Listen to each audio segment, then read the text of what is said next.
B'Shem Hashem na'aseh v'natzliach, shiur Torah, bruchim habayim.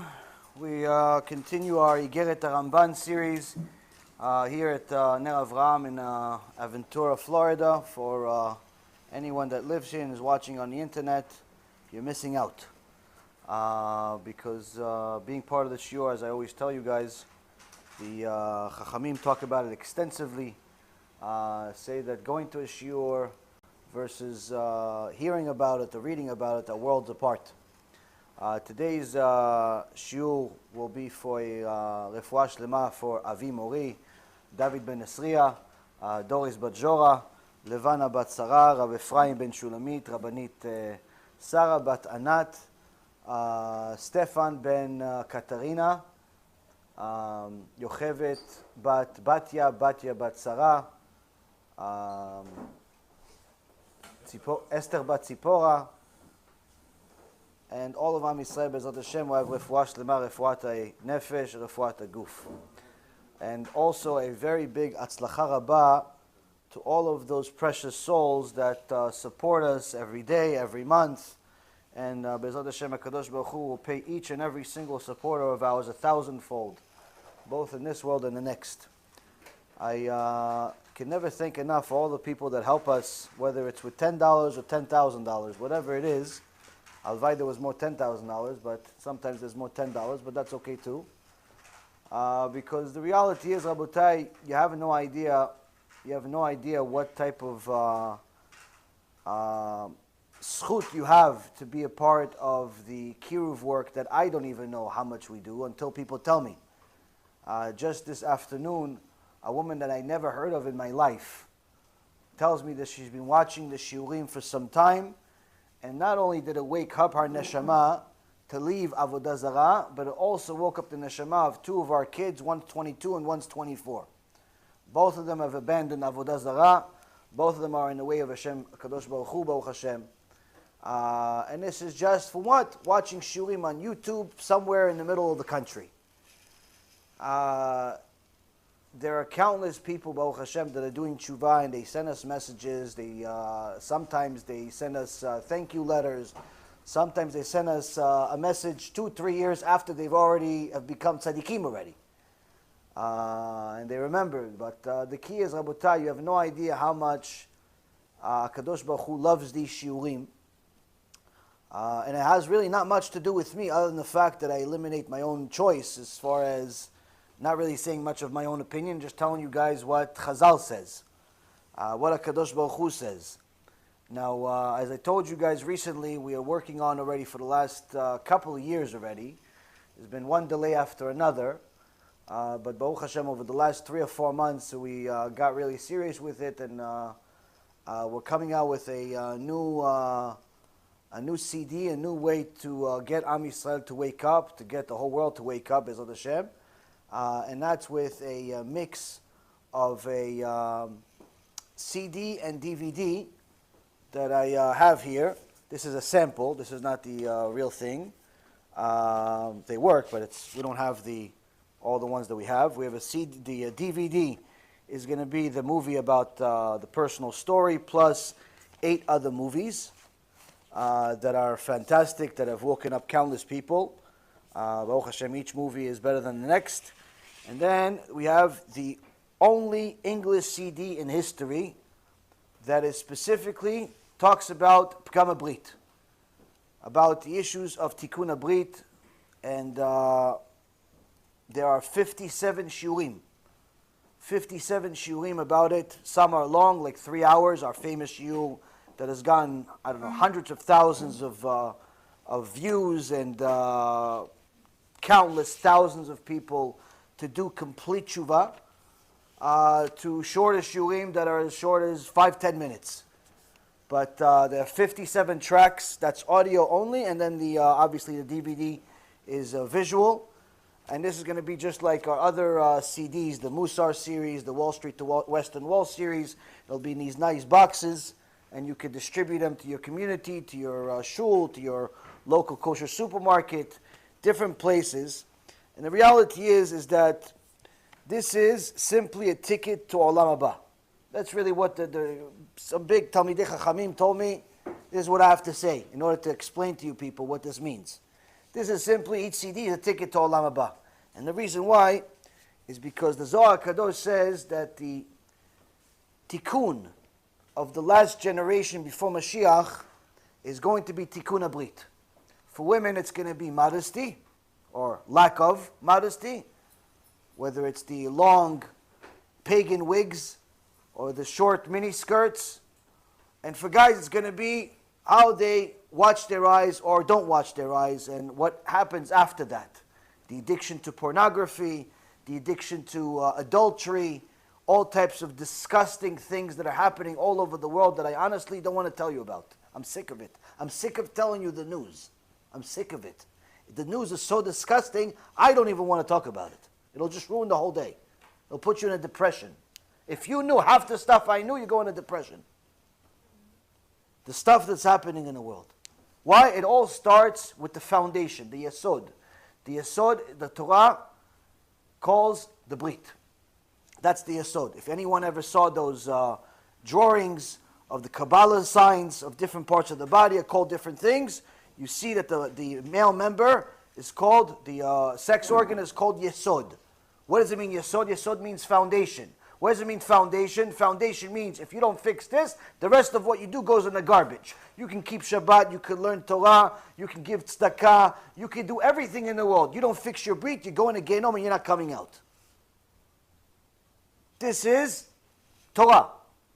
You don't want to believe it? You can read the books for yourself. We have ones on our website for free. One is Holy Nation. Another one is Guard Your Brit and Your Eyes.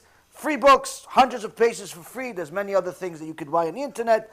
The point is, Rabotai, is that most people today do not understand the magnitude of watching their brit. Hence the reason why this is the first CD in history. Sadly, but proudly, the first CD in history about Tikkun Brit in English. Which means, right now, Rabotai Yekarim, we have somewhere in the neighborhood of 8 to 10 million English-speaking Jews. 8 to 10 million English-speaking Jews. 6 million in America, and figure the rest around the world. The vast majority of them, the overwhelming vast majority of them, religious, non-religious, have no idea that Pgam Brit is even a big deal. The Goyim have no idea it's even relevant to them. And guess what? It's relevant to them. And that's in the CD. Now, anyone that learns these shiurim is going to do one of two things. Either they're going to do Teshuvah, or they're simply going to just go crazy and admit themselves into a mental institution. Why? Because if you don't do Teshuvah after you hear the emet about the Brit, you have to consider yourself crazy. You have to consider yourself crazy. Why? Because there's something wrong with you if you don't do Teshuvah for Pgam Brit. Now, I want to get as many CDs and USBs and everything else as there are people in the world. But unfortunately, I'm limited with funds. HaKadosh Baruch Hu took all the money before I did the Teshuvah. So we need your help. We need your help either if you have money or you know people that have money. Now, the reality is you need this more than I need this. And the reason why is because HaKadosh Baruch Hu is mezavek zivugim. He's going to always make the mates come together. The money comes with the product. The woman comes. Every HaKadosh Baruch Hu brings parnasah. But why do Am Yisrael need this? Why do the Goyim need this? Why does everybody else need this? Because the reality is you need to do Teshuvah for it. All of us have to do Teshuvah for it. Because we wasted seed at some point, intentionally, unintentionally, we're unmarried, married, all types of things. All of us, Yishtabach Shemo, all of us have messed up at one point or another, and some of us are still messing up. Hashem Yerachem Aleinu. I have at least a half a dozen to a dozen kids and adults per day that I advise on a regular basis. And a difference, not like a dozen kids, the same ones every day. No, they come every other day.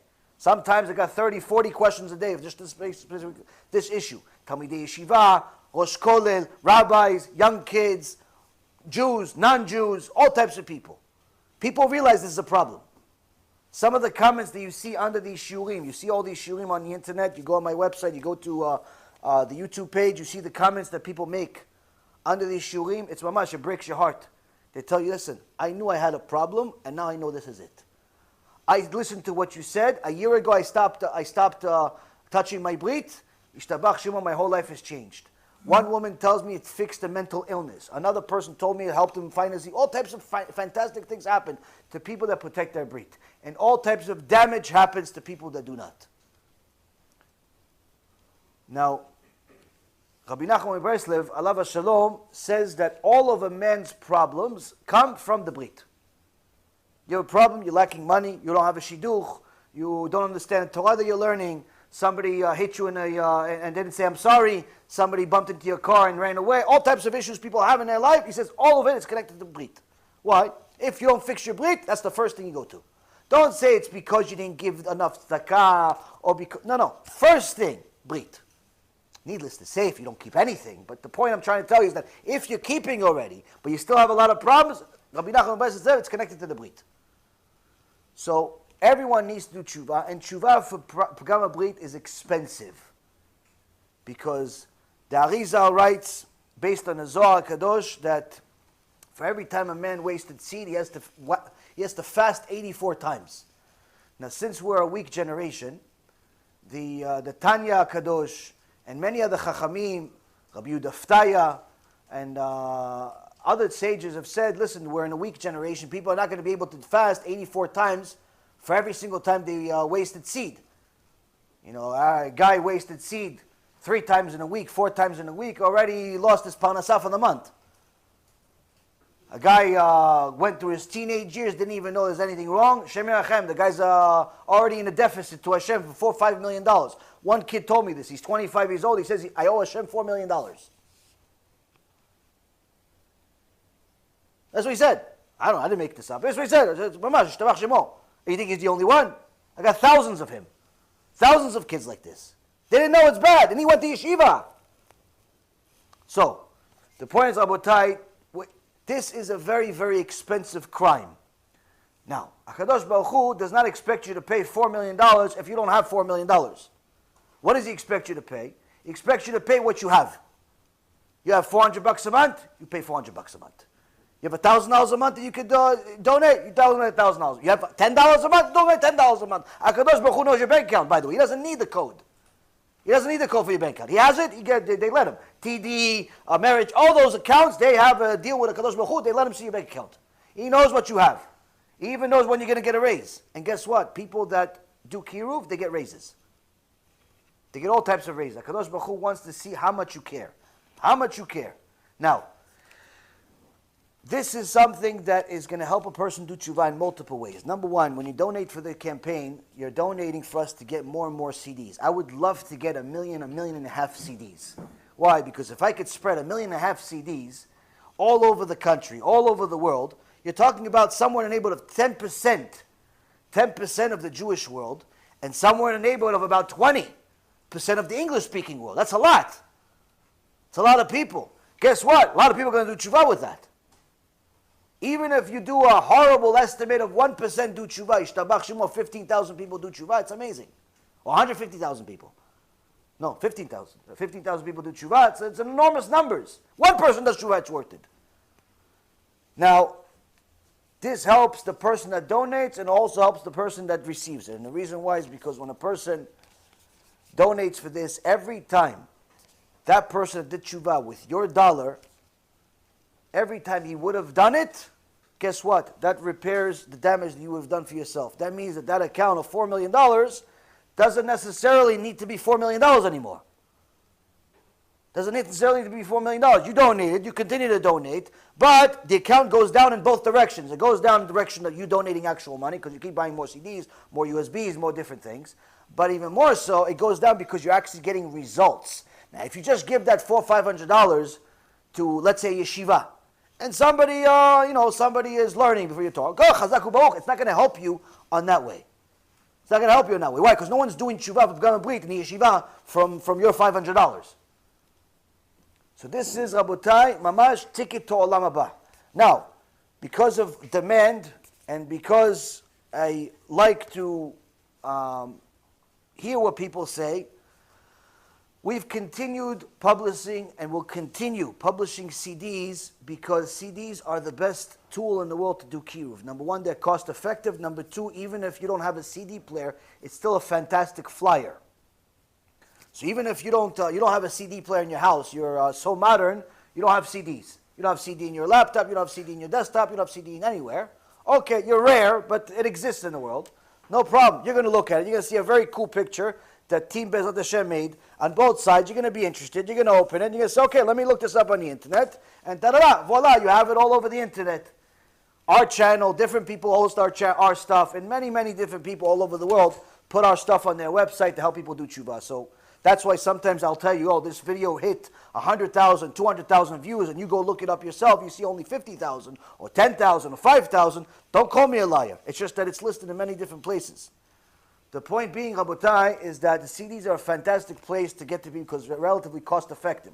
For a few dollars, you can get people to do Teshuvah. Now, but since we are living in the modern world, we also have the app, the new app that came out. We have a new updated app, new Bezrat Hashem app. It's both on Android and on Apple. You want to download the app. You can watch all of these shiurim on the app on a regular basis. Every single guy, whether you are watching your Brit already or you're not, you should have this on your playlist on a regular basis. Every week, you should learn a little bit about this because en apotropos la'arayot, the Gemara says. There's no one that's above the immorality crime. Everyone is a suspect. Everyone is a suspect. Now, some people are going to tell you, wait a minute, but if it was such a big deal, then how come the Gedolei Hador didn't talk about it? Did you check the Gedolei Hador? That you're saying that they didn't talk about it? Baruch Hashem, Gedolei Hador didn't talk about it. The Shulchan Aruch talked about it. He says the worst sin in the Torah. Shulchan Aruch. You have something bigger than that? Gemara says, En lo chelek la'olam haba. Oh, but you don't want something more modern? Okay, Ishtabach Shemo. Recently we found in Iggeret Iggeret Moshe, Rav Moshe Feinstein writes in his shoot, Iggeret Moshe, in Chelek Tet, in Chelek, Krach Tet, he writes that teaching about Pgam Brit must be done in all schools and to all suspected people. Sadly, Rav Moshe Feinstein did not know that just fast forward 60, 70 years after him, we're going to live in a generation where pretty much every single man is a suspect. Rav Moshe Feinstein writes, you have to teach the issues of Arayot, of Pgam Brit, to every single person. Why? The person doesn't do Teshuvah for wasting seed, en lo chelek la'olam haba. Now, since some people are saying, yeah, I like it, I like the whole idea, it's fantastic, but, I only have USB. So, because we love you and because we love Am Yisrael, we, Baruch Hashem, are also going to come out with a new USB. This little cute little thing is a USB. And everything that you have on those CDs, you can have on this little USB. And it opens up in a really cool way, and you have yourself a USB with, Baruch Hashem, even more than that's actually on those CDs. The CDs have almost 57 shiurim of Pgam Brit and 9 movies. Here, there's more. There's even more information on the USB because it's bigger. It has more room. Point being, you put this in your car, you're going to hear audio. You put this in your computer, or if you have a screen, you put it into some of the screens, you'll have visual. This is also coming out. Only problem with this is a lot more expensive. So this we can't give out for free everywhere. This you're talking about a ton more money. But Bezrat Hashem will sell them on the website for anyone who wants. Anyone wants to sponsor them and so on, can get them. But the point is, this is also. Now, when are all of these going to come out? We don't have much money, so we couldn't order that much. But Bezrat Hashem, the first batch that we were able to afford, first couple of 100,000, are going to be coming probably Bezrat Hashem within the next month and a half. So somewhere around the middle of February, we'll have the first batch. The first batch of the first batch. But the rest, we need to raise a whole lot more money. So again, Rabotai, I mention this to you because this is what we learned from the Gemara. We know that Rabbi Yehuda Nasi, Rabbi Akadosh, was very, very rich. He was from the family of Rabban Gamliel, which was the lineage of David HaMelech. They were very, very wealthy. But yet it says that Rabbi Akadosh, every time there was an opportunity to open a new school, a new yeshiva, every time there's a new Sefer Torah, every time there was chesed opportunities, you need to raise a lot of money, he'd call his friends, his rich friends. So the Gemara asks, why? Why? He has all the money in the world. He has hundreds of horses, he has cities. He's very rich. What does he need to call his friends? Well, he needs the money. What's for what? He goes, no. He wants to give them the zchuyot. He wants to share because he cares about them. He wants to share the zchuyot, give them opportunities also to go to Olam Haba. What kind of Olam Haba is it going to be if none of your friends are there? So, Rabotai, this is an opportunity for anyone that has care for his own neshama. As the Rabbeinu Yonah says in Sharet Teshuvah, a person that does not do Teshuvah is a person that's going to say to himself when he gets to the Bet Din of Shamayim that he was vicious on his own soul. Forget about vicious to all the people that you lied about and you cheated on and all that. No. The Neshama is going to say, how could I be so vicious on my own soul? How could I be so vicious? Why? Because people plan for a life that's 1,000 years, because everyone thinks they're going to live forever. So they have bank accounts that's enough money that's going to last them 5 generations. They don't know that they may not even live a half a generation themselves. So you have a guy, just recently, a guy passed away, misken. I think it was maybe 52, 53. Now, he wasn't exactly prepared to die at 52, 53. Especially, he wasn't prepared to die with millions of dollars in the bank. His plan was to do a lot of big things with this money. Buy more buildings, buy more houses, maybe donate a few dollars. But guess what? He died.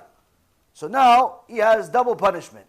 One, for all the things he didn't do. And one for the things he did. Things he did, Hashem Yachem.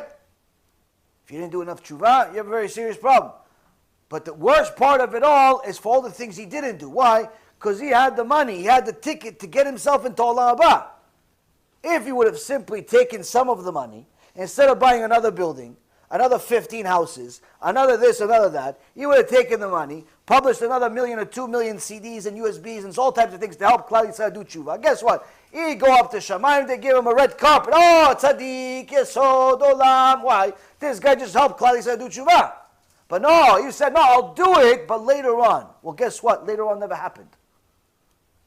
Later on never happened. This is what every single person needs to know. One of the downsides of dealing with the public, Rabotai, is that you deal with a lot of people, and unfortunately you get to know about a lot of people dying. And unfortunately, in just the last 1.5 2 years, I had people tell me that their kid that's 1.5 years old died, Hashem Yachem, to people that are in their 50s that died. Or one woman that still to this day, she sends me all messages crying, miskena, I feel it breaks my heart. One day, 7-year-old daughter, 7-year-old, mamash, puppy, nothing, everything's perfect. Gets sick, 2 days later she dies. No one knows why. 7 years old, shtamach shimo. We don't go and complain to HaKadosh Baruch Hu. Obviously, HaKadosh Baruch Hu knows what he's doing. But do you think anybody in their wildest dreams thought that a 7-year-old even has a chance of something like this? You get a cold, you're going to die 2 days later? Rabotai, every person needs to look at life like this. Every person. Especially if you have opportunities and you have the ability to help your own neshama. Don't think that you could do it by yourself. You have to help Klal Yisrael.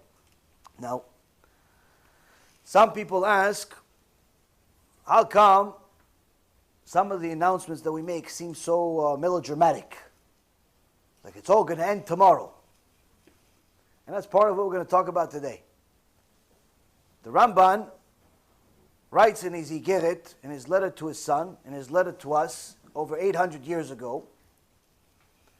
Last week he told us, "V'titbayesh mikol adam," that you should act with restraint, you should be embarrassed, have some embarrassment, be shy, have some shame when you deal with any type of person, whether the person is a rabbi, or the person is your spouse, or the person is a teacher, or the person is your colleague, or even if it's a homeless person in the streets.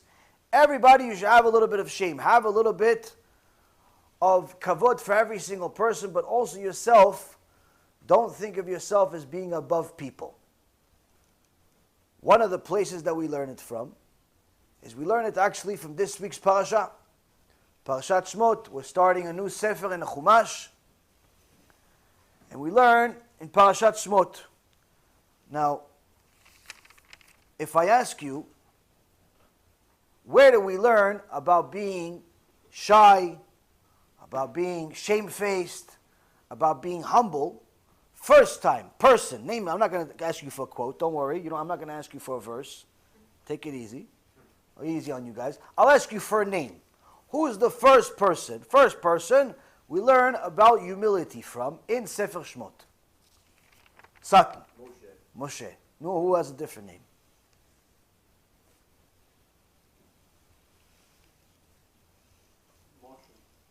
Moshe and Moshe.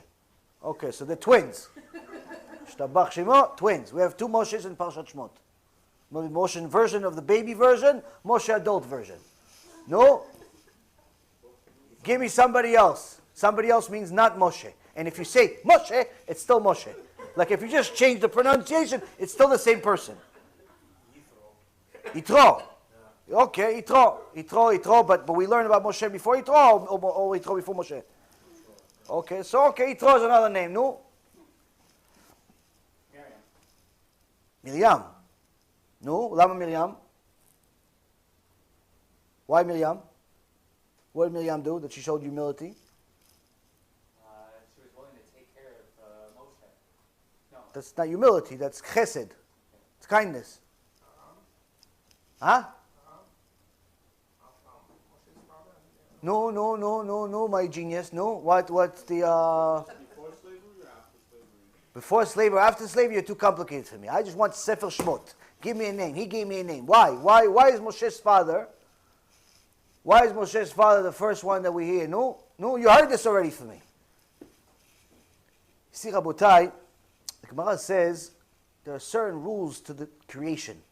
If the Gemara says it, it's true. If you don't agree, we cannot count you in minyan.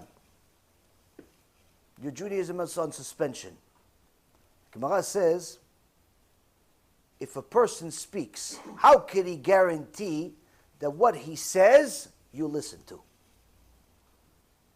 Gemara says, if he has yirat shamayim, whatever comes out of his mouth, you're going to listen to. Person has yirat shamayim, he doesn't have to convince you. He says something, high voice, low voice, middle voice, that voice, doesn't make a difference. He says something, dvarav nishmaim. His words are listened to. So we see here that you guys combined an answer. What's Moshe's father's name? You don't tell me. You already told me. I want to see if they're awake. Huh? Amram. Okay. So Baruch Hashem, one awake. Now, Moshe's father was the Gedol Ador. Gemara says he's one of 4 people that never sinned. And if it wasn't for the original sin of the tree of knowledge of Adam HaRishon, he would have never died. Now, being such a giant, that means if somebody comes to you and says, Kvod Harav, I don't agree with you. Kvod Harav, I don't agree with you. You don't agree with me? How could you not? Who are you? Exactly. How many Sfarim did you write? Nothing. How many Sfarim did you read? I don't even know how to read. Oh, where did you go to school? I didn't go to school. Who's your father? I'm not sure. I'm an orphan. Oh, so what basis do you have to disagree with me? Oh, I don't like what you have to say. Oh, that's why you don't agree with me? Because you don't like what I say? But in the real world that we live in, you cannot just say, I don't agree with you based on your opinion. You have to show me facts. You cannot go to a doctor that's a surgeon for 20, 30 years, and he says, listen, sir, here's the diagnosis, here's the procedure, this is what we're going to do, we're going to cut here, we're going to do this, we're going to do that, and that's what we're going to do. And you, with your ignorance, you don't even know how to pass biology class in 6th grade, you never passed it. All you know is that you looked at the next guy next to you, he was dissecting some frog, you got disgusted, you went to the bathroom, threw up the rest of your life. You don't want to do nothing about it. So what are you going to tell the doc? No, doc, I don't think it's the right diagnosis. The doc's going to tell you, you're cute. You're cute.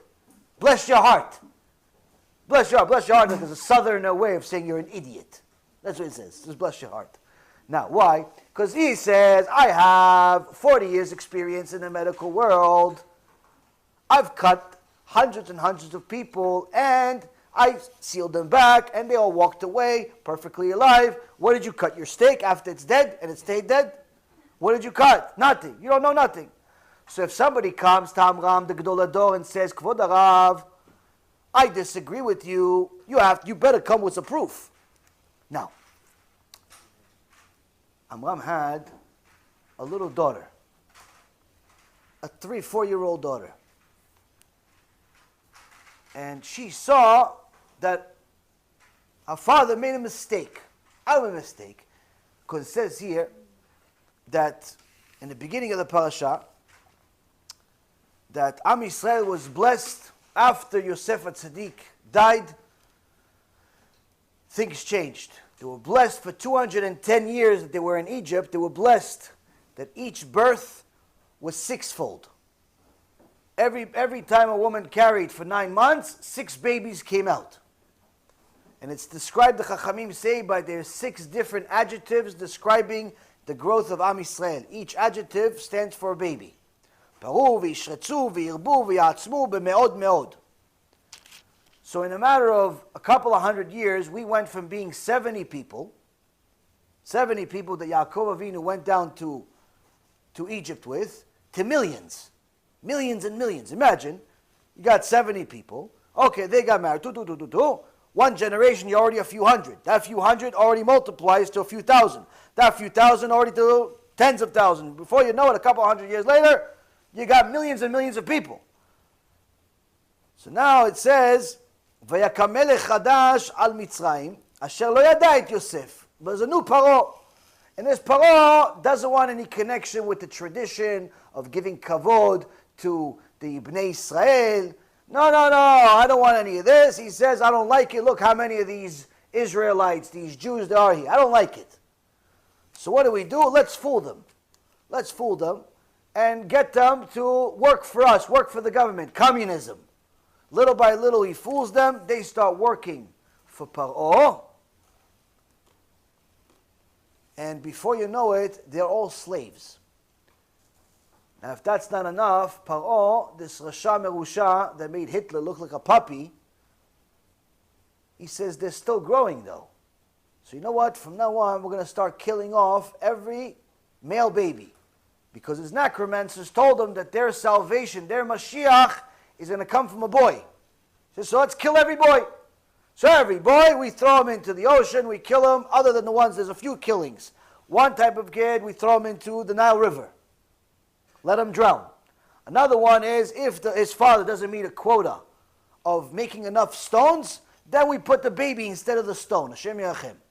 Oh, and plus, if that's not enough, Rabotai, Paro, the Midrash says, Paro had the Machalat Tzaraat. And his necromancers, Imach Shimam V'Zichram, they told him, listen, there's a cure. What's a cure? You have to bathe in Jewish blood every day, but it has to be babies. So you would slaughter 150 babies in the morning and 150 babies at night and take a bath in the blood.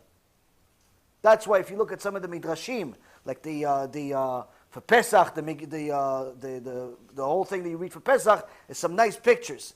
There's one fantastic artist, I forget what his name, I think it's Gadi Palak.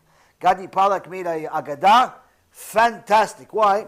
Because it's not just drawings, it's drawings based on the midrash, meaning you're seeing the midrash alive. This Agadah, I have it in my house, I have fun with it. It's unbelievable. Now, you see in a midrash, you see Paro bathing in mamash blood. And that's how it was. And many other things. Sometimes it's good to see pictures. Why? Because it gives you an illustration of what nightmare we have gone through for you to be Jewish. Needless to say, what you have to sacrifice in order to stay Jewish. 3,300 years. 3,300 years, your ancestors have been fighting for you to be Jewish. How are you going to throw it all away? So now, Rabotai Yekarim, Amram, the Gedol Hador, saw what's happening to all the Jewish babies. They're killed this way, that way. Poor kids haven't even made a sin. They're getting killed day and night. He says, okay, Yochevet, his wife Yochevet, I love you, but I got to let you go. Why I got to let you go? Because if we're going to be together, we're going to be together. If we're going to be together, we're going to have a baby. If we're going to have a baby, Paro's going to kill him. So, I'm sorry, but I got to go. Yocheved tzadikah, she cries, but what's she going to do? She says, okay, he's right, what can he do? Gdol Ador, never sinned in his life. So he's there. All of a sudden, a little 3-year-old with still diapers on. Hey, Abba, he's with his friends, he's learning, Chavruta, he's teaching Torah, Gdol Ador. Levies, the Levies were learning Torah, they weren't slaves. The Levies were learning Torah, Rabotai, he wasn't slaves. Don't think for a second that he was picking up stones. He was crying over Am Yisrael, but he was learning Torah. He was learning Torah with the other Levies, with Ruach HaKodesh. You got a little 3-year-old with the diapers on, he goes, excuse me, Abba. He's embarrassed. Why? He's this little 3-year-old over here. Comes to the Beit Midrash. It's embarrassing. Okay, especially it's a girl, lo raui. So, no, yes, honey, well, you lost your bottle somewhere? You need something? What happened? Abba, just wanted to let you know, your decree is worse than Paro. It's like, imagine, Hashem Yirachem, imagine your kid saying, Abba, Ima, what punishment you just gave, the decision you just made is worse than Hitler's. Pach! That's what it go. By the time they land, they're 4 years old. What? Next to my friends, you're embarrassed? What? Huh? What do you mean? Worse than Hitler? How could you say such a thing? You react. If you're an animal. Amram is not an animal. Amram is Kodesh Kodashim. You know what Amram did? Amram says, my dear daughter, why am I worse than Paro? Why am I worse than Hitler? Little Miriam says to him, Abba, you see, the decree of Paro was only to kill the boys. Your decree to divorce Ima kills the boys and the girls. No boys or girls are going to come now. The decree of Paro came from a Rasha. And Rasha, what he says, doesn't always come true. But the decree from you, Abba, you're a tzaddik. Your decree has to come true, which means everybody's going to do what you're doing. Everybody's going to divorce their wives. You're killing Am Yisrael worse than Paro. Now, Rabotai Yekarim, is she right or is she wrong? She's 100% right. But you know what? Sometimes little kids tell us something and they're right, but you don't want to admit it. Why? Because they're little. Because they're little. We have big egos. They're little. We can take advantage. I know more than you. Why? I got underwear older than you. What are you talking about? Why? Because you have an ego. You don't want to hear this little kid tell you what to do. Now, Rabotai, when you're Ish Kodesh, it doesn't matter who is telling you what they're telling you. That's why Kadosh Baruch Hu says, "Vayiftach Hashem et pi ha'aton."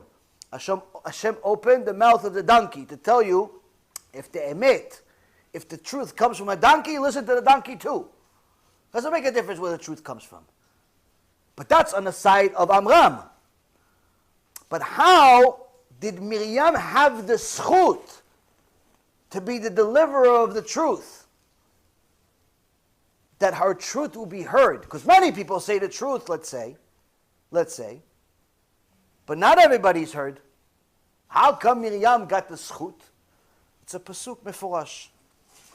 It's a pasuk mefurash, Rabotai Yekarim, where it says, Rabotai, that Paro told the two women that were the caretakers that were delivering babies to kill the Jewish babies. Shifra and Pua. And they didn't want to do it. Why they didn't want to do it? Because they יראו. ויראו המילדות את האלוהים ויעש להם בתים. Because the midwives feared God. And therefore he made them houses. They didn't want to kill the Jewish babies, no matter what Paro did. So Shifra and Pua with tzadikot, HaKadosh Baruch Hu says, oh, you're tzadikot, you're going to listen to me and not Paro. You fear me? No problem. I'm going to even make you nice houses in this world. So now what does Shifra and Pua have to do with Miriam? The Gemara says, who's Shifra and Pua? Shifra and Pua is different names for Miriam and her daughter and her mother Yocheved. Pua is she used to blow into the baby because sometimes the baby would be born but not able to breathe. So it's different descriptions of the things they did in order to bring the babies to life, to save the babies. But the point is, Rabotai, is that Shifa and Pua is Yocheved and our daughter Miriam, and clearly we see they had Yirat Shamayim. And if you have Yirat Shamayim, HaKadosh Baruch Hu allows all of your words to be heard. And they're heard, and they're listened to, and they're followed. So here we see that the first person that we saw humility from is Amram. Why? Because Amram had all the opportunities in the world to reject this 3-year-old. But because of her own Kedusha, he had to listen to the words. And because of his own Kedusha, he had to follow too. And he says, you're right, Miriam, do me a favor, make me a shidduch. Shidduch, call your mom, tell her I want to marry her again. $1,000 on each side you get. Shidduch, shtabach shemo, chuppah and kiddushin, and guess what? Because Amram stood up for the truth even though it was inconvenient, because Amram admitted the truth even though it was embarrassing, because Amram admitted the truth even though it was in front of people and they're never going to ever forget it, guess what? HaKadosh Baruch Hu rewarded him in this world. He gave him a son from that marriage called Moshe Rabbeinu, the ultimate deliverer of the truth. You stood up for the truth even though it was inconvenient, even though it was embarrassing, even though it was the opposite of what you thought. I'll bring the truth from you. So here we see, Rabotai, that the Ramban writes that you have to be shamefaced in front of every person, meaning that no matter if it's a 3-year-old, a 30-year-old, 300-year-old, doesn't make a difference. Meaning you have to make sure that you evaluate things objectively and not based on your own self-conscious or your own ego and so on. But now he continues and he says, "V'im yikraecha ish al ta'anenu bekol ram, rak benachat ki omed lifnei rabo." And he says, if a person was to call you out, don't answer with a loud voice, but respond gently, in a low tone, as one who stands before his rabbi. So here, the Ramban writes us another tool of how to do Teshuvah. Every week we hear we have to do Teshuvah, we have to do Teshuvah, we have to do Teshuvah, but for the last few weeks, the Ramban has been giving us actual tools of how to do Teshuvah. So here he tells us that first and foremost, be shamefaced and shy in front of others, but further than that, there's a certain behavioral traits you have to have, certain types of things you need to do, which is that you have to speak in a certain voice where you're not going to scare people away. Why? Because your tone doesn't necessarily mean whether you're loud or you're low or you have a deep voice or you have one of these squeaky voices. It's not that. Your tone, your demeanor has extraordinary power. The power of speech has the power to connect you to people, has the power to disconnect you from people, has the power to make people laugh, has the power to make people scared, has the power to make people cry. Sometimes you see certain people watching something and they start crying, but they don't even know why. They watch something and they watch this little girl call her Ima. And it's not really her Ima, it's just an actress. But they watch and they start crying. Or they see some big bear looking for the baby bear. And you go, "Arr!" and you got the whole thing and they start crying because you got little bears, panda bears on some Coca-Cola commercial or something. You start crying for no reason. You have no idea why. Yeah, something's happening there, Rabotai. Something's happening there. Now, your voice, Rabotai, has extraordinary power. Your tone, even more so. Now, the Gdolim knew this. And they communicated to their Talmidim in certain ways. And the Rambam writes that although a person must be extreme when it comes to anger, to stay away from it, if he's a teacher, if he's a rabbi, in Ilchot Talmud Torah, the Rambam writes that if he is a teacher, if he's a rabbi, and he has students that are messing around, every 2 seconds they get up, they go out, they go in, they're looking at their phone in the middle of the shiur, they fall asleep every single time, they ask questions that don't mean anything just to bust chops, all types of things like this. The Rambam writes, the rabbi has to act like he's mad, to scare them. Why? Stop messing around. Now, if the person is always scary, then what's the difference? But what happens if someone that's usually not so scary becomes scary? That's scary. So one of the Gedolei Hador in the previous generation was Rav Tzion Abba Shaul. Rav Tzion Abba Shaul was the Chavruta of Rav Ovadia for many decades. They studied as little kids together. And both became the giants of the generation. Rav Tzion Abba Shaul was known as a very soft, peaceful person, would run away from machloket. I know one of his talmidim, and it was an issue, a very big issue one time, that we asked him for help on, to see if we would be able to join the fight. And he said, listen, I agree with everything that you're saying. You're right, but I cannot join the fight. I said, why not? He says, because my rabbi is Rav Tzion Abba Shaul. Alav Shalom. He says, run away from fights. Right or wrong, that's how he learned for 50, 60 years. What are you going to tell him? Okay, don't do it. Go against your rabbi. Point is, my opinion didn't matter at this point. So, just so you know, this is what it is. Now, Rav Tzion Abba Shaul has extraordinary students came from him. One time, 2 young guys are in a shiur with him, and the Rav was simplifying his Torah. He would tell people, he's only going to be allowed to go to Gan Eden, he's only going to be allowed to go to Olam Haba, not because of his Torah, but rather because of how hard he has to work to simplify it for 14-year-olds. Now, one time there was a couple of students that simply didn't get the point. So every 2 seconds, they started bothering the rabbi with more questions. Yeah, but what about this? But what about this? But what about that? And this one, and that one, and this one, and that one, and this one. And they just wouldn't get it and disturbed the whole class, disturbed the whole shiur.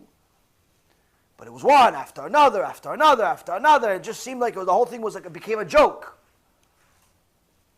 So Rav Tzion Abba Shaul, who was known as a very calm, demeanor person, suddenly gar by him, roared on them, barked on them, as we call in street language. Scared them to death. They understood who Gdol Hador was. After that, they evaluated their own action. They realized they made a very serious mistake, and they judged themselves harshly to the extent where they said, we don't have the merit to learn under such a giant. So let's go and apologize to Rav Tzion and leave. Tell him goodbye, we're sorry. So they came, even though they were scared now, because he just barked at them just a little while ago. But what are you going to do? You have to say goodbye. You know, he's a teacher, he's a rabbi, he cannot say goodbye. So they come to the Kvod Rav, can we speak to you? Yes? You see, he still has the image, it was scary.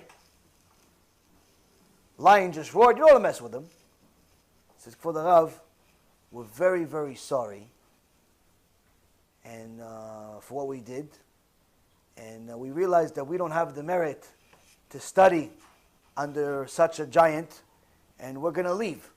We're going to leave the yeshiva. Suddenly, Rav Tzion Abba Shaul's demeanor changed in a second. All of a sudden, he becomes the softest thing you've ever seen in your life. He says, what do you mean you're going to leave? How? You're my sons. How could a son leave his father? A son can't leave a father. You can't abandon your father. I don't permit you, my children, to leave me. All I was doing was fulfilling the Torah, is what the Rambam says, that when kids are fooling around, they start messing around. All you got to do is you got to bark on them once in a while to make sure they go back into shape. I was just fulfilling the Torah. I wasn't really angry at you. You're my children. You're my sons. You cannot leave your father. That's a Rav. That's a Rav. Sometimes you have rabbis that do the first part, the yelling part. And when the kids come and say, I'm sorry, you don't get the other part. Just today, I heard a father tell me that his daughters go to this seminary, and the teacher woke up on the left side.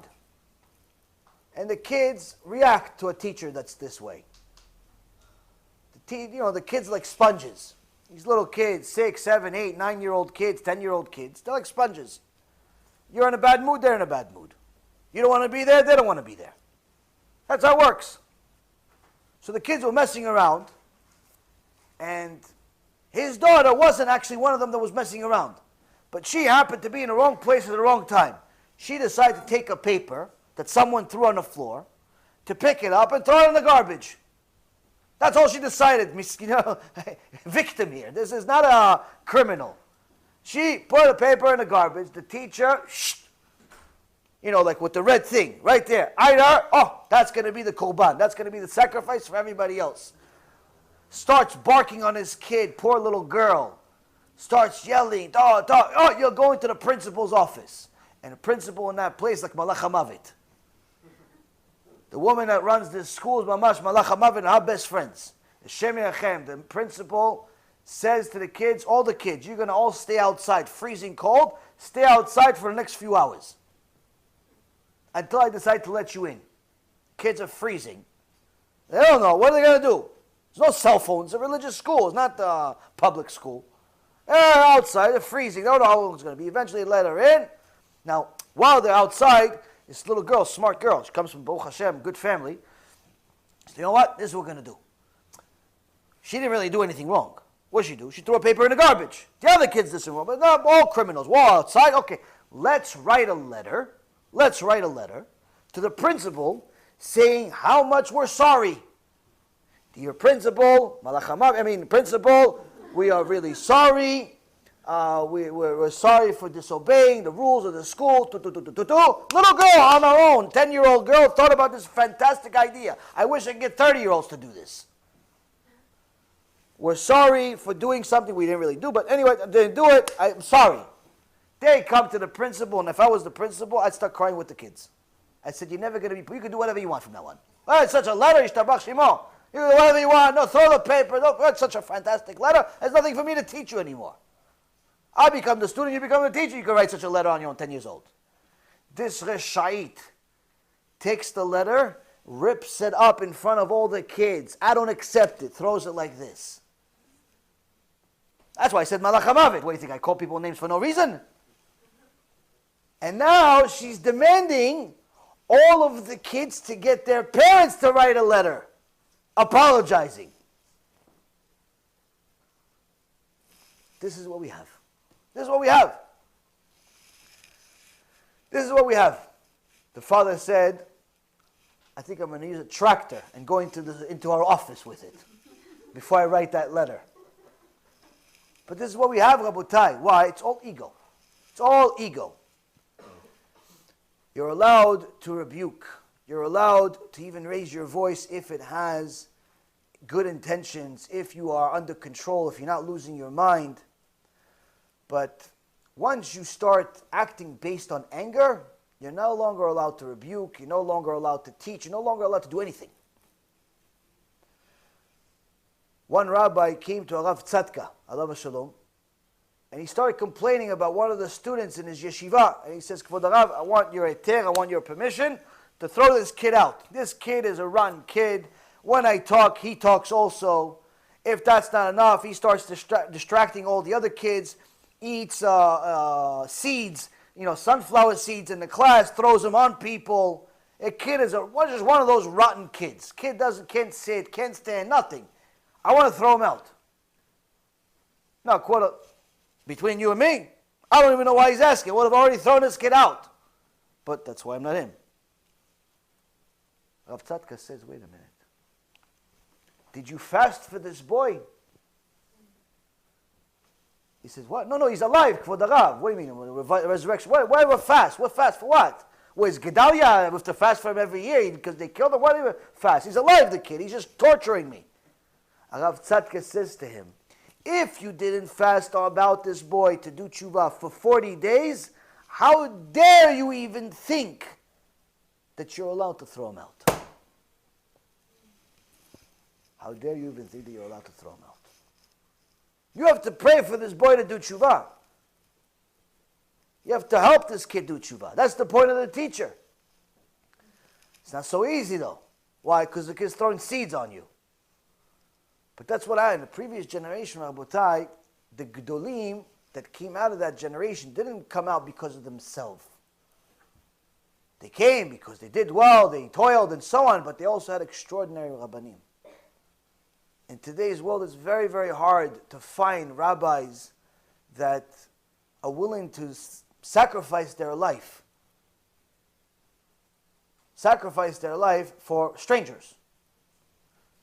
But we see from here, Rabotai, that speech, how you communicate to people, matters quite a bit. And that's why the Mishnah in Pirkei Avot, in the first chapter, 4th Mishnah, says, do not speak too much to the woman. And this is referring to your own wife. This is why don't speak to your own wife too much. He says if you speak too much to your wife, that means that you're going to waste a lot of time. That means you're not going to learn Torah. And that means for sure you're both going to go to Gehinnom. That's what Mishnah says. If you remember, we had a 2.5-year series about Mishnah Pirkei Avot. This, I believe, is maybe the 4th or 5th shiur of how you're limited or how much you have to speak even with your own wife. And then the Mishnah continues, needless to say, someone that's not your wife. If you're not allowed to speak to your own wife too much, some guys, they go home, they park. Next thing they become like one of the girls. They speak to their wife 3, 4, 5, 6-hour conversation about absolutely nothing. Or what is she doing? Or what are they doing this weekend? Do you want to join them for the Shabbat? You want to do this? You want to do that? Do, talk. Oh, don't shut up. When are you going to learn Torah? People always tell me, listen, I don't know if I have time to learn Torah. I said, what do you do? What's your schedule? What, do you work till 11 o'clock at night? He goes, no, I get home at 6 o'clock. I says, what do you do after 6 o'clock? He goes, I have dinner. Okay, dinner, 15 minutes. No, after you eat, 15, 20 minutes. After. Everyone makes it seem like dinner is 3 hours. 15 minutes max. And that's a big dinner. No, after you eat, then what? Oh, I relax, I talk to the wife. Okay, so you talk to the wife. No, then what? Oh, I'm tired already. I'm like, how long did you talk to your wife?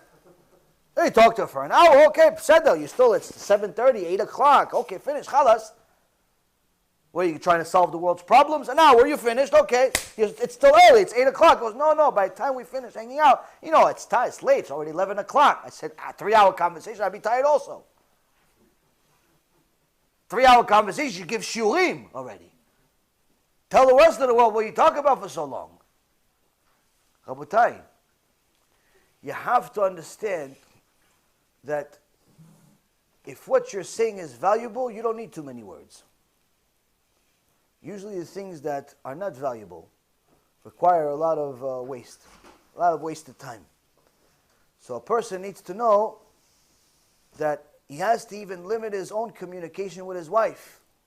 You want to learn Torah with her? That's perfect. Watch a shiur together? That's fantastic.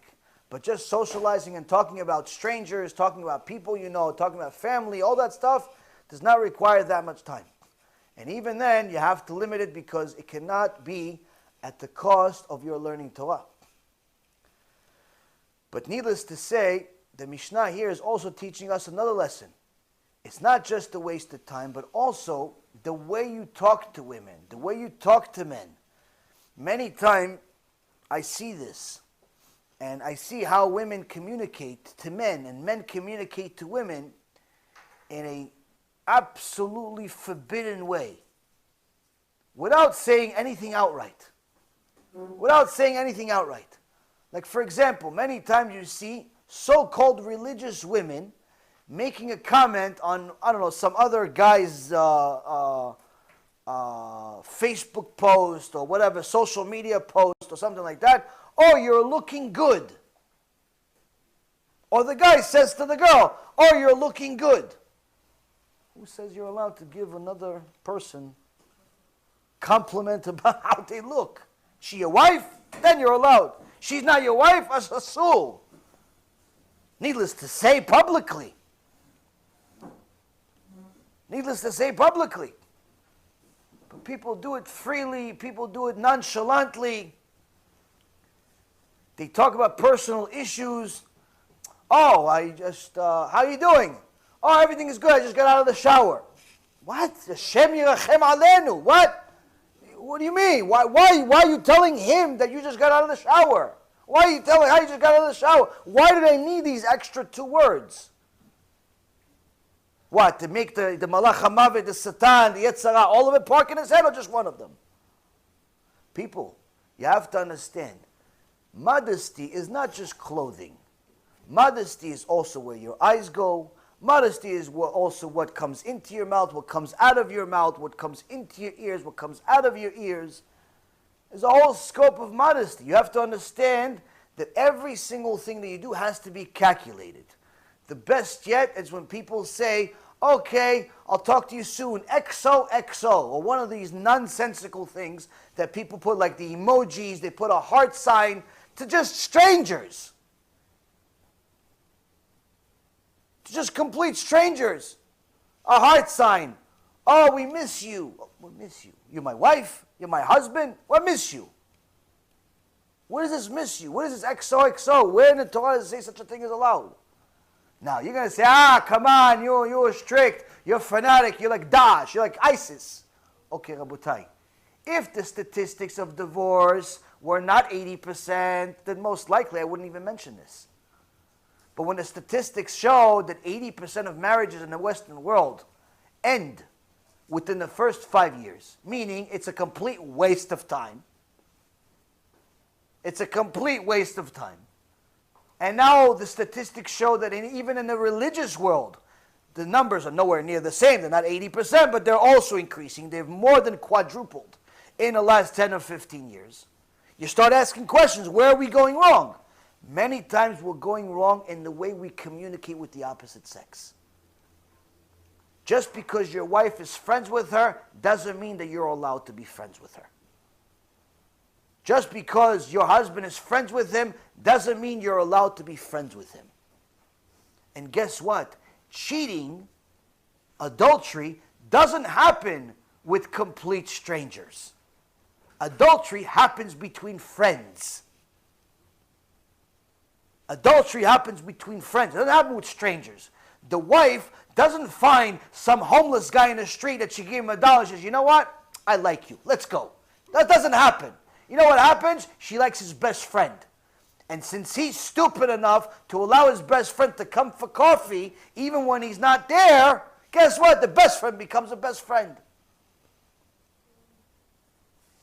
And the same thing vice versa. They did a recent statistic in Eretz Yisrael. They said that women cheat as much or more than men on their husbands. Something completely unheard of in history. Why? We have no concept of what modesty is. We treat people as if it's nothing. They call it today in the English world platonic relationships. Oh, I'm not used to not having any guy friends. This religious stuff is tough. You know how many women tell me this? Because you said in one of your shiurim that a woman is not allowed to have guy friends. This is really tough for me. All my friends are guys. I said, yeah, and every single one of those guys has made countless sins because of you. No, it's not like that. For you maybe, but for him it's his. For him it is. No, but I'm married. He's not. No, but he's married, so. Rabotai, you have to wake up, you have to understand. HaKadosh Baruch Hu created a human being, and that human being has an evil inclination. That's why HaKadosh Baruch Hu made rules in the Torah in order to save your marriage, in order to save your sanity, in order to save you an enormous amount of headache and heartache. From having divorces, from having to deal with this nightmare. There's mitzvah of yichud. You have to understand this mitzvah like you understand the back of your hand.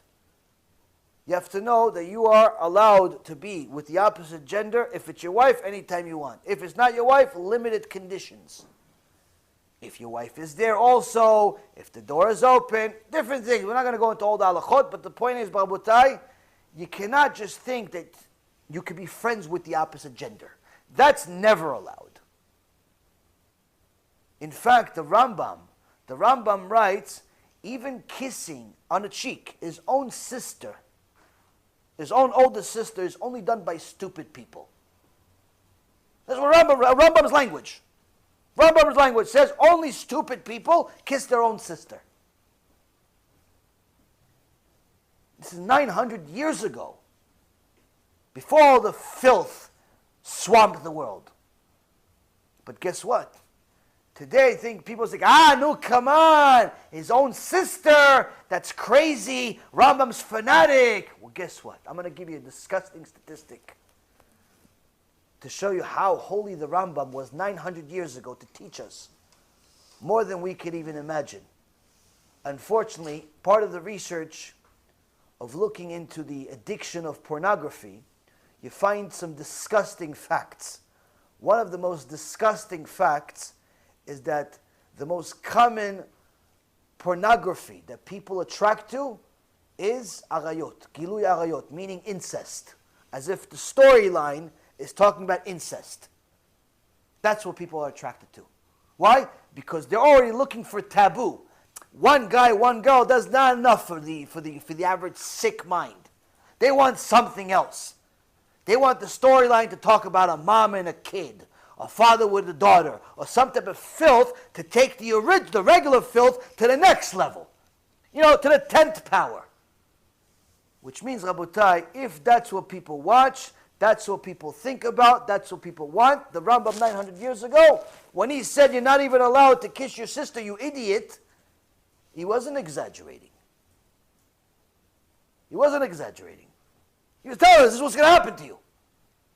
You allow yourself something that you think is not a big deal, guess what? Before you know it, it's a big deal.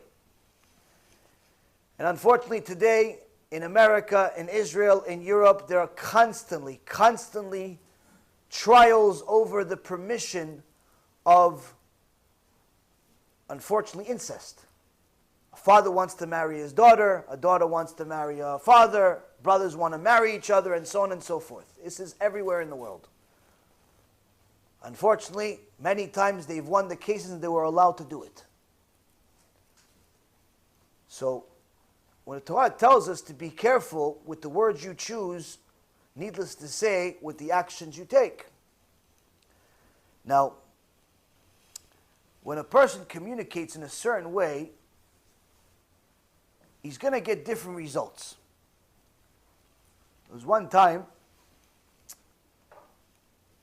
a father that was illiterate, didn't know how to read or write.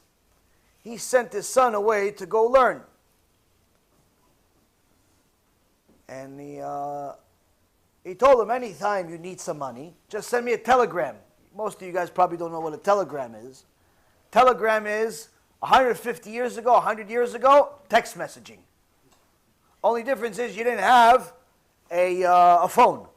There was an office, like a post office type of place, where they would use different Morse code. You probably don't know what Morse code is. Different machines that they would tick on. Is S, oh, forget it.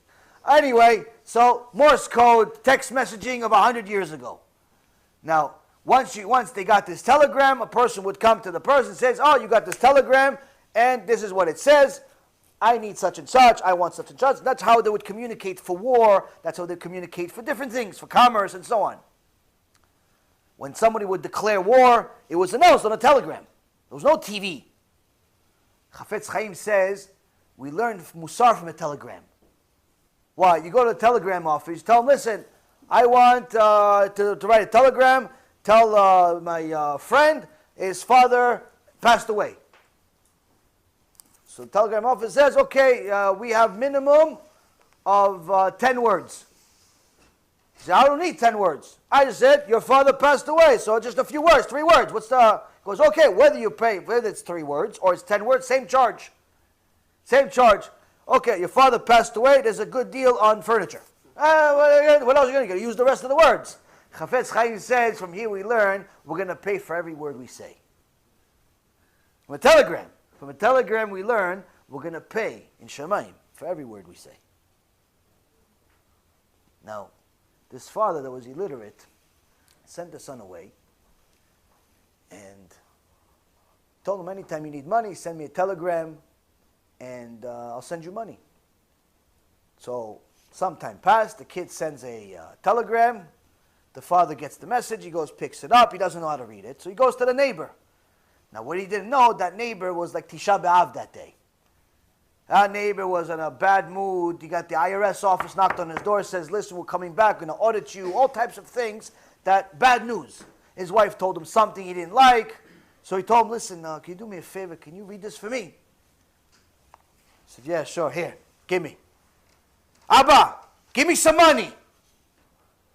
What? That's how my son talks to me? The illiterate father says, that's how my son talks to me? He starts cursing the kid out. I raised this kid all these years. This is how he talks to me. He yells at me. He yells at me this run. Kid, I'm not sending him any money.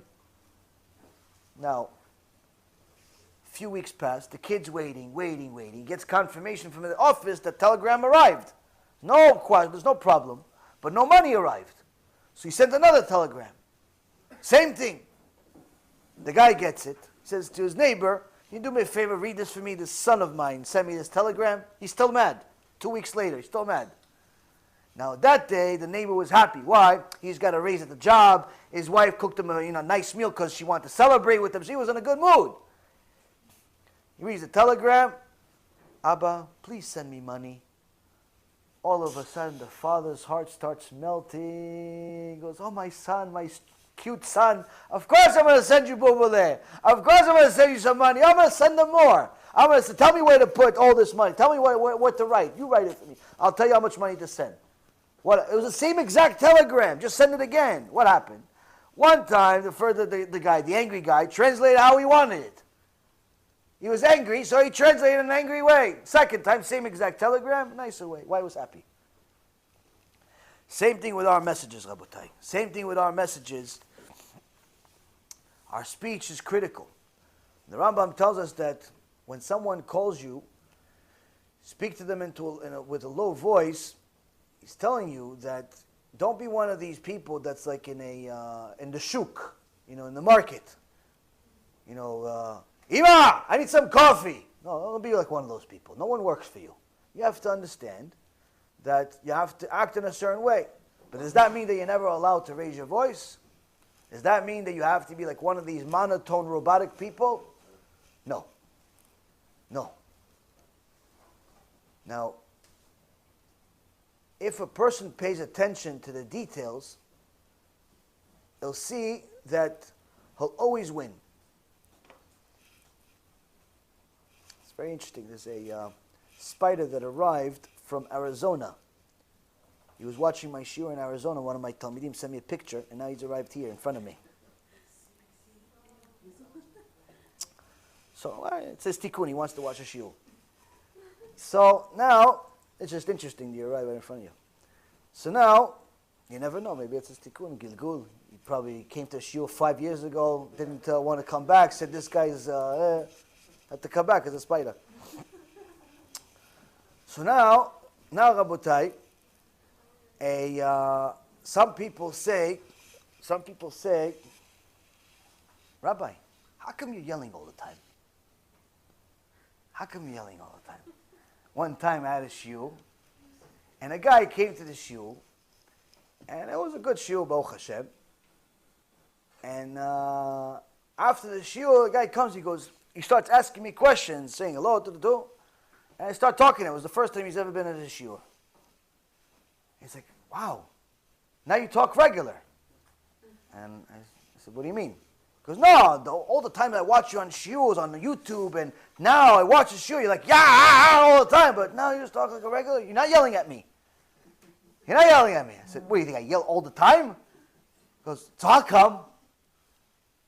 Now, at that moment, I realized that he hasn't gotten the point. So to explain to him the real point wouldn't really make a difference. I said, you fluctuate your voice, you change your voice here and there. If after 2 hours you don't understand the reason of why I'm yelling, you missed the whole point of the shiur. You missed the whole point of the shiur. Now, thing is, though, is that if you are looking at some of the most successful kiruv rabbis that we've had in recent generations or in history, you would simply see the same exact thing. Whether you're talking about Rav Shvadron, if you hear any of his lectures, you don't have to understand a word that he's saying, you're already scared. He was one of the Gdolei Israel. He wasn't just a regular rabbi, he was a giant. You hear the shiurim by Rav Nisim Yagen, Alav Shalom. On the smallest things that we don't even think are important, he would get you to a point where you're shaking and you become an expert in it. He starts talking normal, he tells you a joke here and there, and then all of a sudden he says, Netilat Yadayim! And you're like, yeah, start washing something, honey, give me the book. He just said Netilat, you're scared you have no idea why he said Netilat Yadayim so loud, but you're scared to death. From now on, you're going to wash every single time you leave the bathroom. He had a power of speech unlike any other. Something unbelievable. Highly, highly recommend anyone that speaks Hebrew to listen to it. I mean, I had a person that literally was like an apikos. Start listening to his shiurim, start do Teshuvah. It's unbelievable. So why is he yelling? Why is Rav Shvadron yelling? Why is there's another famous rabbi in Eretz Yisrael, Rav Daniel Zer. Rav Daniel Zer talks a lot about Pgam Brit. I don't think there's a word that comes out of his mouth that's not yelling. He screams the whole time. Now, every one of his shiur, he gives a shiur to a bunch of gangsters. Like he goes to the worst places, and he gets 4,000 or 5,000 people. 4,000 or 5,000 people. They're scared to death. Gangsters, scared to death. Little tatalis. Okay, Kvod Harav. Sure, absolutely. Gangster, the guy just murdered somebody on the way there. Yes, Kvod Harav. Yes, I'm not going to do it. I'm sorry. What happened? Scared to death. Starts pay everything. Start doing Teshuvah. Why? Why are you yelling? Why are you yelling? Now, some people say, yeah, but you could do it a different way. There are many rabbis that do it a different way. There are rabbis that speak, more sophisticated. They speak in a certain way where it's low tone. Doesn't it say that all of the words of the Torah have to come in a low voice? Let me explain something to you. There was one time,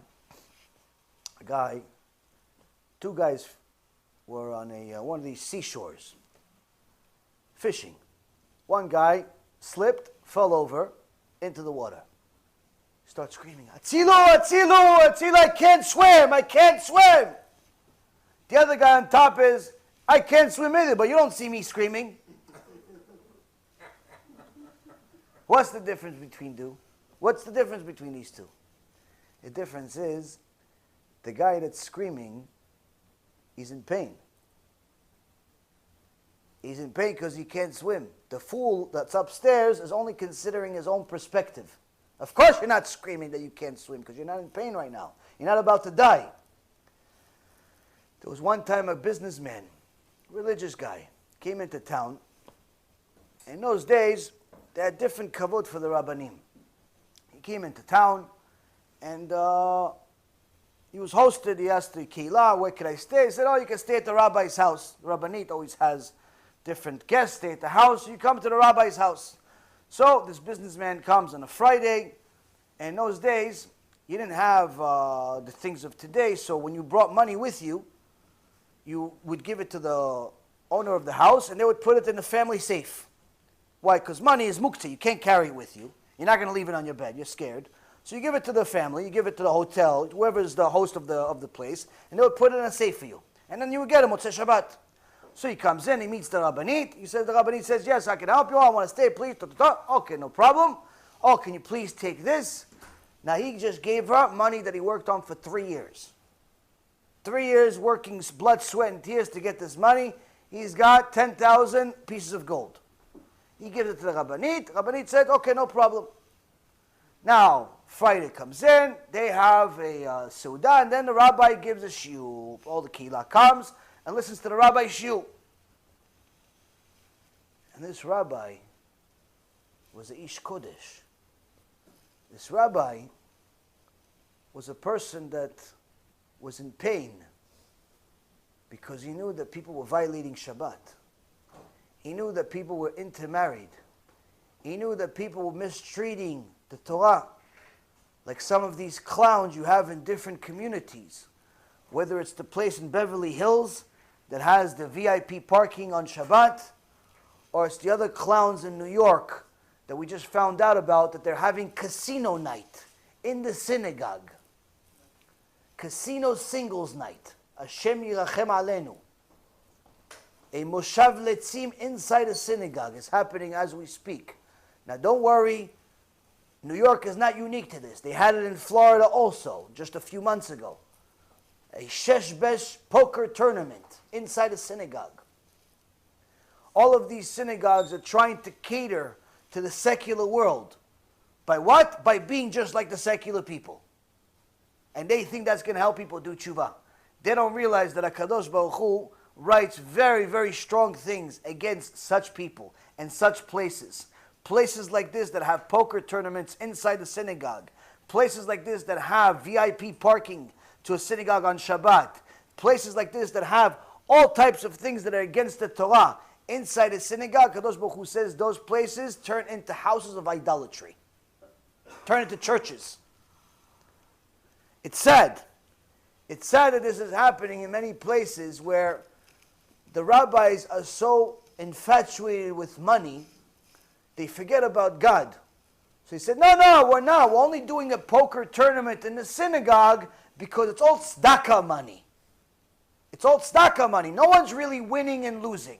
First of all, who are you kidding? You're talking to somebody who used to be a pretty good gambler. No gambler goes gambling if there's no money involved. There's no point to the game. You don't play poker for free. You don't play roulette. Oh, I got the number. Yay, what do I get? Nothing. Oh. Yeah, let's play again. No, it doesn't happen. If there's no money involved, there's no gambling. Meaning there has to be money involved at the end. No one's going to stay. No one's going to play. Who are you kidding? It's not money. Oh, no, it's tzedakah. Yeah, part of it is tzedakah. Part of it is tzedakah. But good kind of tzedakah. Coming from Avodah Zarah. And the best yet, they actually think it's kosher money because they had some other rabbis tell them it's allowed. Completely against the Torah. Why? You're teaching people to gamble. You're teaching people to gamble, which is 100% asur in the Torah. And you're doing it in a synagogue, which meaning you're putting the kosher stamp on Las Vegas. If you're allowed to gamble in a synagogue, why can't I go to a professional place? It's just what? Because there's more money? And the best part yet, it's only for single boys and girls. Hashem yirachem aleinu. What kind of crimes are going to be made that night? Now this, Rabotai Karim, is happening in a couple of weeks in New York. In New York it's happening. For the kavod of the community, because there are some good people in that community, I'm not going to tell you the name. I'm just hoping they're going to hear this and they're going to do enough that I don't have to mention the name next week, because that's my last opportunity to get it to stop.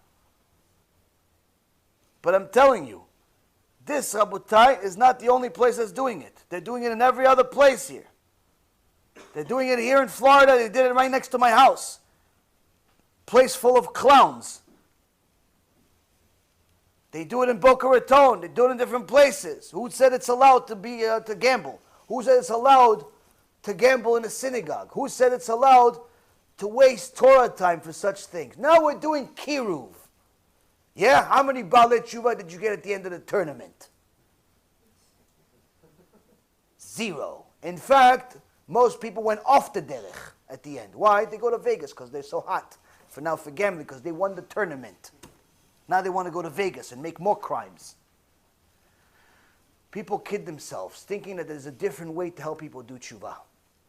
Just like this guy that was hearing the rabbi scream on Shabbat on his kehillah, he came to the Rabbanit, and he says to the Rabbanit, why is the rabbi screaming so much? Why is he yelling so much? And the Rabbanit says, well, the rabbi is in pain over the fact that Am Yisrael is violating Shabbat, is desecrating the Bet Knesset, is violating Hashem's name. So the businessman says, no, I'm religious also. You don't see me screaming. I'm religious also. I'm not screaming at anyone. There's a better way to do it. You don't have to scream. The Rabbanit says, tzadika, okay, no problem. As you would have it, ishtabach shimo, Motzei Shabbat arrives. Motzei Shabbat arrives, the businessman has to go back home, has to leave. He says, thank you very much for hosting me, Rabbanit. Thank you, Kvod Harav. And he waits there, and the Rabbanit says, the rabbi goes back to his learning. The Rabbanit says, okay, goodbye, thank you for coming, Shavua Tov. The guy stays there, he goes, yeah, Shavua Tov, but are we forgetting something? She goes, oh, I'm sorry. You forget to do Havdalah? Okay, come, let's do Havdalah. He goes, no, what Havdalah? I did Havdalah. No, you're forgetting something. He goes, no, wait. The money. Oh, no, don't worry. You don't have to pay me. It's free to stay at the rabbi's house. You don't have to pay me. No, it's free. You can come anytime you want. You come stay with us. He goes, no. Kvod Rabbanit. The money, I gave you 10,000 pieces of gold before Shabbat. You gave me 10,000 pieces of gold before Shabbat? Give me nothing. Wait, no. I'm sorry, sir. Shavua Tov. The guy says, Atzilu, Reshai, criminals, he starts screaming and yelling. The Rabbanit says to him, why you scream so much? Because how dare you say why I scream so much? You just ruined my life. I'm in so much pain. You took all my money. He goes,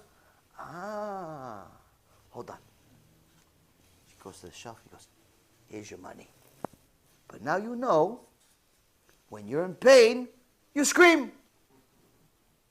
You are in pain over your money, so you scream. My husband is in pain over Klal Yisrael, so he screams. When you're in pain, you scream. It's just that different people care about different things. You're motivated by money. That's what you scream about. The rabbi, he's motivated by helping Klal Yisrael do Teshuvah. And when he knows that many of them are far, far away from Teshuvah, far, far away from Gan Eden, they live in illusion, thinking that everybody goes to Gan Eden. They live in illusion, thinking that everybody is perfectly righteous and is going to be saved by the Mashiach. They live in illusion, thinking that Gehenom and punishment doesn't exist because they listen to false speakers. Then what happens, Rabotai Karim, a person that thinks this lives in illusion, the rabbi cries over it. The rabbi is in pain over it, so he screams. Whatever you're in pain over, you scream. That's why we yell. That's why you have to yell. That's also why you're never going to see the Christians yell. You're never going to see a Christian speaker yell. In fact, if you have a debate with them, you almost feel like you're debating a robot. Why? They never change their tone. They're always, yeah, you know, Yoshke died, and then he got up. It's like, no, he didn't. Yeah. No, see, you're mistaken here. Like, what's wrong with this guy? You high? What's the matter with you? How come you're not like fired up? What's the matter with you? I just yelled at you. Yell back at least. No, you see, Yoshke told us to love. That's what? Love. I want to give you a right and a left love. I want love. Yell back a little bit. Give me some fire back. Nothing. You know why? I'll tell you a secret. You know why? Because they know it's the truth. That's why they're laughing. You know why they don't yell? Because they care less whether you listen to them or not. There's nothing to do. All they care about is that you keep coming and give them money. They care less if you listen, you like Yoshke, you don't like Yoshke, you believe, you don't believe. As long as your check clears every single month, they care less. They're not in pain about anything. There's 8 billion customers, potential customers in the world. You don't want to listen. They got 8 billion others to replace you. They don't care if you listen or not. No one's going to replace you. There's 5 people waiting online for every chair. They got stadiums, too small to fit the Keilah. They shut down places because they could only fit 5,000 people. Shut them down. Why? We're moving to a bigger place. 15,000, 20,000. Some of these places in different parts of America, in Texas, Tennessee, all parts of the United States, different parts of the world, literally fit 250,000 people. There's not even sports stadiums big enough for such a thing. Massive. And guess what? The speaker never yells a word. Never yells a word. Well, he doesn't care if you believe, you don't believe. As long as you keep putting some money in that little basket, as long as you give your money every single month, go to hell for all he cares. What does he care? He doesn't care. He's not in pain over you. They have a whole joke of a system where, guess what? You know what they're in pain over? They're in pain of the fact that they're big guys. We know what they want? They cry to you. It's like, listen, I only have 4 planes. You know that if you want me to deliver the message, I need a new jet. And this jet, God already has given me the sign of which jet it is. It's only $54 million, he tells you. And you must give it to me. And guess what? These idiots give it to him. He's got 4 planes. They ask him, the news asked the guy, why do you need the 5th plane? You already have one. You have 2, 3, 4. You have pictures on it on the walls. Why do you need another plane for $55 million? You know how many people you can feed with $50 million? He goes, no. You see, all my planes, they're good, but I can't go anywhere I want with just one plane. I would have to have a connecting flight. I would have to stop somewhere. But with this new $54 million plane, I can fly anywhere direct. And guess what? He didn't scream a word about it. And people give. Why? He's not in pain. There's nothing to be in pain about. When you're in pain, you scream. You cry. You yell. You do everything possible because you know that if people don't listen to you, everything is on the line. Everything is on the line. Now, if a person simply understood this part alone, they'd look at the world very differently. Every conversation would be more meaningful. Every relationship would have more substance. Every time they would listen to something, they would calculate more carefully whether it's worth their time or not. But sometimes people are not looking for substance. They're not looking for the truth. They're looking for excuses. And this is very common in the world, whether it's the religious or the non-religious. If you're looking for the truth, HaKadosh Baruch Hu says you'll find it. If you're looking for excuses, you don't even need to look. They'll find you. A couple of guys, young kids, yeshiva bachurs, came to see Rav Kamenetsky, Rav Yaakov Kamenetsky, one of the Gedolei Ador in America in the previous generation. And they came to the Rav and they said, Kvod Rav, we have a big sugya, we have a big kasha, a big question, big difficulty in the Rambam. Okay, and wanted to ask the Rav. And there they sit, they show, think for the Rav, here's the halacha over here. This is what the Rambam says. But it doesn't make sense. Now if the Rav is going to say this, then why is this? And if the Rav is going to say that, then why is that? And they start giving him all the things. If the Rabbi is going to say this, then we already have the answer for that. And if the Rabbi is going to say this, then we already have the answer for that. And they go back and keep telling him. And the Rabbi, Rav Kamenetsky, is just sitting there for a half hour, doesn't say a word. Just says, wow, wow, wow, wow, wow. And his son, Rabbi Yaron, he's watching there, 13 years old, 14 years old, he's listening quietly. Sees the Gedolei Ador, his father, nodding to these young boys, and they brought a complication from the Rambam, and he's saying, wow, I don't know. Chazakim u'buchim. Now these guys all left with an ego at least 25 pounds heavier. All three of them, they come out, they're all big. See, we brought a question to the Gedolei Ador, and even the Gedolei Ador couldn't figure it out. They're all happy, they leave. Now, right after them came in Rav Baruch Ber Gudinsky.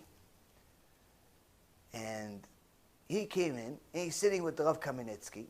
And right away, Rav Kamenetsky tells him, look at this kasha, look at this obstacle in the Rambam. Rambam says such and such.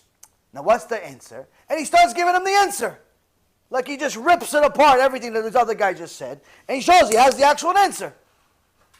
So the son, Rav Aaron, he's like, wait a minute. Why didn't he tell the kids? Why didn't he tell these young guys? Why did he let them all leave thinking he doesn't know the answer? That they have a question that the biggest rabbi in the world doesn't have an answer to.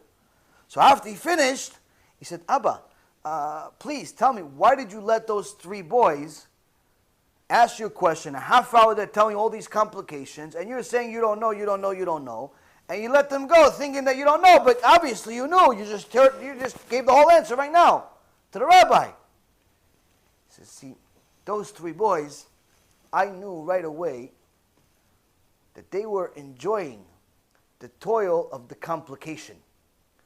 They were enjoying the obstacle. They were enjoying not having the answer, but rather having excuses. Why should I ruin it for them? They're not looking for the answer. They're looking for excuses. So if I saw that there's 3 boys, they want to learn Torah, they like the excuses, they're enjoying that part, let them go enjoy. Let them go enjoy. My answer is not going to serve them well at that point. Now, of course, you have to know that when it comes to knowing the answer and not telling somebody, that never has anything to do with emunah. Meaning, if somebody has emunah issues and they ask you a question, you have to answer it. But when it's something like this, a difficulty of some kind that doesn't have anything to do with emunah, then you could do such a thing. Either way, the point is that we see here that sometimes it's more important not to say than to say. And vice versa. Now, the Ramban writes here something that all of us need to know. He says that now that you understand the significance of how you communicate, you should always have some type of pedestal, some type of measurement system to compare everything to. If you want to know how to behave, just imagine how you behave next to your rabbi. Now in this generation, that's a little bit more difficult to say. Why? Because sometimes in this generation, you see people acting towards their rabbi worse than how they act towards terrorists. You know, they have a question against the, for the rabbi. Instead of asking the rabbi, they tell the whole world that the rabbi is the worst person on earth. They don't understand something that the rabbi did, they declare him the worst person on earth. All types of things. People don't have any real respect for rabbis today because they can't determine who's good and who's bad. Because they themselves are not exactly good. Now, the Ramban writes that you have to treat your Rav with a certain amount of fear, with a certain amount of awe. Now, what does the Torah support what where does the Torah support what the Rambam says? The Gemara Masechet Kiddushin, page 33b, says, any Torah student who fails to stand up respectfully for his Rav, it's called a Rasha. And he's destined to forget his Torah knowledge.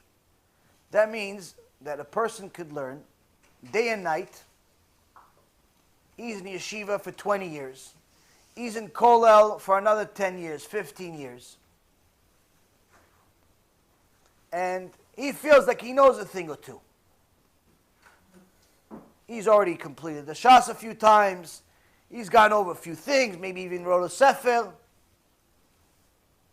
And he thinks that already he should be treated as somebody special.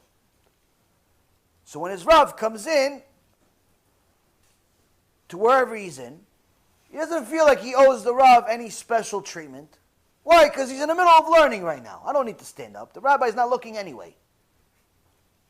The Gemara says, this person just turned from being somebody that's a religious person, learns Torah all day, does mitzvot, turned to a Rasha. In the eyes of HaKadosh Baruch Hu, all of that just went into the garbage pail. Person is considered a wicked person. Because everything he did now is in the honor of himself, not in the honor of HaKadosh Baruch Hu. And even worse so, he's now at risk of forgetting everything he knows. Now, the Torah talks about how a person is supposed to have respect for a rabbi, how a person is supposed to be scared of saying certain things next to a rav. And the Gemara in Masechet Eruvin, page 63a, says, what happens if somebody asks a question? Let's say we're in a shiur, or in a bet knesset, or in a bet midrash, and somebody says, Rabbi, or just generally, the rabbi is there, and somebody says, are we allowed to eat, to drink milk that's just kosher but not chalav Israel? And to you, you're all geniuses. Like, yeah, of course, of course you could do it. Rabbi Moshe Feinstein, 100 years ago, wrote a kula. If it's hard to get, chalav Israel, then you could drink the just kosher milk that's not chalav Israel. You don't know the answer. And you say it out loud. Why? Because you know the answer. You want to help him out, right? The Gemara says in that moment, every single person that answered that question and rendered an halachic decision in the presence of the rabbi is now liable for a death penalty from Hashem. They just added a death penalty to their account. Why? Because they disrespected the Torah that's in the rabbi by saying an halachic decision in front of him. If he is the Rav in their location, that means that the Torah has to come from him, not from every average Joe that decides that he knows the answer. By you saying what you said, that makes it look like he may not know, because you answered faster. And it looks like the rabbi, maybe he's just wearing a costume. Now you're going to say, okay, that's nice, that's great, that's scary, but where is this in the Torah? Where is this in the Torah? Gemara, Masechet Yoma, page 53, A, says the following. There were two tzaddikim in the world. Two people that were so righteous according to Hashem that they literally were as great as Moshe Rabbeinu and Aaron HaKohen. Who are these people? Nadav and Avihu, the two sons of Aaron HaKohen. They were next in line to lead Am Yisrael. Meaning that if they were next in line to lead Am Yisrael, they were as great as Moshe Rabbeinu and Aaron HaKohen. One time there was a conversation, the Midrash says, between Moshe Rabbeinu and Aaron HaKohen, and Moshe Rabbeinu says they're greater than us, these two. But then you find out in the Torah that HaKadosh Baruch Hu killed them. HaKadosh Baruch Hu killed them. And the Chachamim go back and forth. What's the reason of why HaKadosh Baruch Hu killed these two big tzaddikim? Says, yeah, they brought Ezra, they brought a korban, they brought a sacrifice to the Mishkan of Hashem without permission. So Gemara says, okay, but isn't that a good thing? You brought a sacrifice to Hashem. Why do you need special instructions of who, what, when, how? Gemara says, no, you don't understand. There are two rabbis there. There's the Gadol Ador Moshe Rabbeinu. Then there's Aaron HaKohen. If you want to peep, if you want to squeak, if you want to eat, if you want to drink, if you want to get married, if you want to get divorced, if you want to slaughter, if you want to do anything, you have to ask permission from the rabbi first. When they brought a sacrifice to HaKadosh Baruch Hu, a mitzvah, without asking the permission of Moshe Rabbeinu, what did that mean? That means they've decided, they've rendered an halachic decision in front of their rabbi.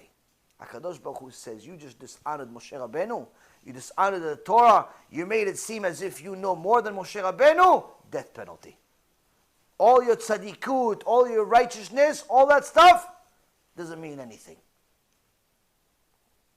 Nadav and Avihu were killed by HaKadosh Baruch Hu himself because of dishonoring the rabbi, but not intentionally, unintentionally. It's not like this generation that people make entire Facebook pages and YouTube videos dafke against rabbis. Somebody sent me a video today of some guy that I'm assuming used to watch my shiurim. He may still watch the shiurim. Hopefully he does, so you can get a reality check. He decided to make a video about me. Why? He says that Rabbi Yaron Reuven is endangering Am Yisrael. No more, no less. Why is Rabbi Yaron endangering Am Yisrael? Because I said in a shiur not too long ago, a month ago or so, that anyone that thinks that by buying a gun, that's going to help you survive Gog u'Magog has very serious emunah problems. Did I say this from my opinion? This is what the Torah says. Torah says there's not a single person in the world, Masechet Chulin, not a single person in the world that ever got punished without there being a sin to allow it. Meaning, you will never even lose a hair on your head. You will never even lose a nail. You will never kick the wall by accident, get a stumped toe, never get a cold, never get a nothing, unless HaKadosh Baruch Hu authorizes it. Needless to say, you're never going to get shot and killed unless HaKadosh Baruch Hu authorizes it. Which means, you buying a gun is not going to help anything. If HaKadosh Baruch Hu wants to kill somebody, guess what? You could be inside a tank and still die. You could be inside a tank and still die. Without anybody shooting at you. People are delusional, thinking that they are going to be the ones that bring the Mashiach with guns and swords and grenades and missiles. What Torah did you learn? Where does it say this? Oh, then they're going to say, wait a minute, isn't it true that David HaMelech went to war? First of all, when you're David HaMelech, you can do what David HaMelech did. Second of all, look at the rules of war. Says it, Book of Numbers. Moshe Rabbeinu says, for every 1,000 soldiers, we have 1,000 people that learn Torah. Why? The Torah is the only reason why the soldiers win. Not the war, not the missiles, not the strategy, nothing. Every 1,000 soldiers has 1,000 soldiers that learn Torah. That's rule number one. Number two, David HaMelech did not allow a person that spoke in between putting the tefillin of the head to the tefillin of the yad by accident. He didn't allow him to be on the team, on the army. Why? He says they're going to kill all of us because of you. Meaning that all of his soldiers were tzaddikim gmurim. You had Rav Eliashiv, the Stifle Gaon, Rav Ovadia, Moshe Rabbeinu, Aaron HaKohen. These people went to war, not biryonim, tanks. No, tzaddikim gmurim went to war. Why? Because they knew it's not the missiles and the arrows and the rockets that are winning the war. It's HaKadosh Baruch Hu. Now, if that's not enough for you, go look at Midrash Rabbah. And you see what it says about David HaMelech's wars. It says, David HaMelech was extraordinary. He says to HaKadosh Baruch Hu, these enemies, I'll go chase them, I'll go kill them, and you allow me to do it. HaKadosh Baruch Hu says, I heard you, go. I'll do what you say. His grandson, great-grandson, Chizkiyahu HaMelech was Kodesh Kodashim. Gemara says HaKadosh Baruch Hu wanted to make Chizkiyahu Mashiach. HaKadosh Baruch Hu wanted to make Chizkiyahu Mashiach, bring the salvation to the entire planet. Chizkiyahu says to HaKadosh Baruch Hu, Achitophel's here with 185,000 generals. Each one has an army, millions of people, right outside of Yerushalayim, little Yerushalayim. They could all spit and we would drown. Chizkiyahu HaMelech says, HaKadosh Baruch Hu, I'm going to sleep, you go fight the war. HaKadosh Baruch Hu says, you got it. You said it, I'll do it. Next morning, they all died. So now Chachamim say, wait a minute. Are you saying that Chizkiyahu, okay, he was tzaddik, he was Kodesh Kodashim, but I mean, we already know there's a rule in the Torah, Yeridat HaDorot, the degradation of the generation. No one could ever say that anyone of this generation is greater than someone from the previous generation, whether it would be Rav Ovadia from 5-6 years ago, or Rav the Steipler Gaon from 40 years ago, or the Chafetz Chaim, or Rabbi Akiva, or Moshe Rabbeinu, or anyone from before us. There's a rule in nature that we continuously deteriorate. So here we see this also applies also to David HaMelech, who is Mashiach, that's the father of the Mashiach, and his grandson, Chizkiyahu, was also tzaddik, but again, it's a few generations later. You cannot say that Chizkiyahu is better, but how come David HaMelech says to Hashem, I'm going to fight, I'm going to chase them, I'm going to hit them, and you allow me to do it. You will do it. Hashem says, I'll do it, I'll kill them, no problem. Chizkiyahu says, I'm not going to fight, I'm not going to pray, I'm not going to chase nobody. I'm going to sleep. Are you saying, is it possible to ever say such a thing that Chizkiyahu had more emunah in Hashem, had more connection to Hashem? Chas v'shalom. The Midrash Rabbah says the following. He says, no. What you don't understand is this. Chizkiyahu says, HaKadosh Baruch Hu, I cannot go and chase these people and think that it's not me running. I cannot go and hit these people and not think that it's me hitting them. I cannot go and stab these people and kill these people and not think for a second it's me. I know it's you, but if I do something, I'm going to think it's me. It's part of me. So you know what, HaKadosh Baruch Hu, I'm not doing anything. I'm going to sleep, you do it by yourself. You do it by yourself. I don't want to dishonor you. You do it by yourself. David HaMelech was Kodesh Kodashim. David HaMelech says, HaKadosh Baruch Hu, I'm going to go chase. I'm going to go hit. I'm going to go do everything. But in reality, I know for sure I'm doing nothing. It's all you. I'll do it. It's the Kivyachol, the Ishtadlut. Make it look realistic. But I know it's not me, HaKadosh Baruch Hu. I know it's nothing. I know I'm nothing. Ani tolat velo ish. I am a worm but not a man. I'm nothing. It just makes it look realistic for the passerbys. So for all of those superheroes that want to be like David HaMelech with their guns and their arrows and whatever you have in your closet over there, you get to an emunah level, an understanding of HaKadosh Baruch Hu, and a connection to HaKadosh Baruch Hu like David HaMelech, you could buy yourself a bazooka, put it in your living room for all I care. But the reality is, Rabotai Kareem, you want to buy a gun, halachically you're allowed. The point is to understand. That is not going to help you. It's not going to help you connect to HaKadosh Baruch Hu. It's not going to help you fight crime. It's not going to help you. Why? If HaKadosh Baruch Hu wants something to happen to you, it's going to happen. If HaKadosh Baruch Hu doesn't want something to happen to you, no power in the world can change it. No power in the world can change it.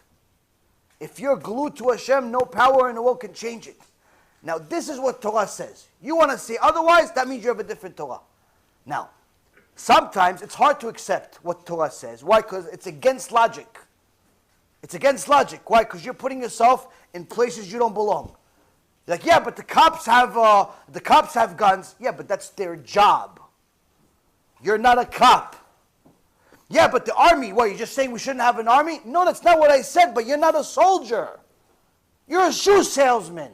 You sell software. You mow lawns. You're not a guy that kills people. You don't even know how to hold a gun, for heaven's sake. They were questioning whether to give you a license or not. Like, what are you talking about? That's not you. The point is, Rabotai, know where your place is. Know what your job is in the world. And even when you don't understand what the Torah is saying, don't be a fool and start publicizing your foolish individual opinion. Because now you've just dug yourself a hole you may never get yourself out of. Because you just desecrated the Torah. You desecrated Hashem's name. You spoke against someone that learns Torah. You spoke against someone that teaches Torah. There is no end to the Gehenom of a person that does such a thing if they don't do Teshuvah. The Reshit Chochmah says the following. He says, people that go against Talmidei Chachamim, their punishment is too great. And the Gemara says, and that's just talking about this world. We're not even talking about the next world. No one is saying that you're automatically going to agree with everything naturally. Obviously you have a Yetzer Hara. Obviously you have an evil inclination that's going to tell you otherwise. It's going to try to fool you. But you have to understand, our Torah is the only truth that exists. Your logic is manipulated by the Yetzer Hara, is manipulated by an opposite force that's going to constantly try to do the opposite, tell you the opposite is right. Now, even though sometimes you could hear things that are against your logic, but Torah says it. It's hard to accept it, but Torah says it. What do you do? What do you do in such a situation? The best thing to do, be quiet. Why? So long as you're quiet, the rest of the world doesn't know how stupid you are. The second you started talking and mentioned things that are against the Torah, guess what? You've uncovered the foolishness that's in your head. Why? Why ruin the surprise for everyone? Why tell everybody you have all these jukim in your head, all of these bugs in your head? Now guess what? If you continue learning, eventually you won't be foolish. Eventually you'll be smart. But you're always going to need the rabbi. You're always going to need the Gemara. You're always going to need the Chumash. You're always going to ask Da'at Torah from people that know more than you. The more you know, the more you realize that you don't know. But when you don't know anything and you simply disagree, it just makes you look stupid. I'm sorry, there's no other way to describe it. It's going to the doctor's office and telling him that you don't agree with his diagnosis, but you've never gone to medical school. Maybe you watched one YouTube video.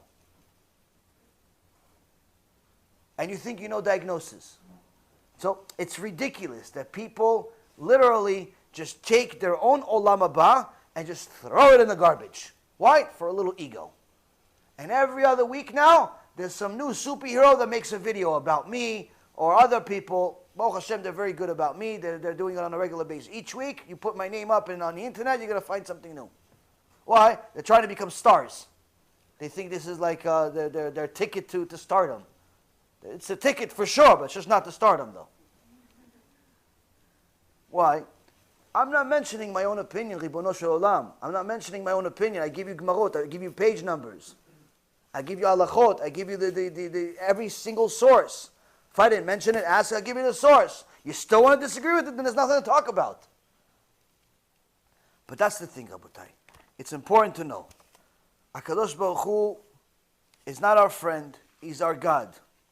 And He does not like when people speak against His Torah. He doesn't like when people speak against people that teach Torah. When you do that, and you do it publicly, you're simply putting your life at risk. Literally. Literally. And that's what the Gemara in Masechet Moed Katan talks about. It says, how come we see sometimes that there are young kids that die? The Gemara says in Moed Katan, it's because the people, the parents of this kid, did not honor a kosher Jew that died. When he died, they weren't sad. They didn't cry. So because they didn't cry over this Jew, HaKadosh Baruch Hu says, that was your opportunity to do Teshuvah. You didn't do it? Okay. Now I'm going to punish you for not honoring a Jew. If HaKadosh Baruch Hu is so strict with a kosher Jew that passed, needless to say, about a kosher Jew that's alive.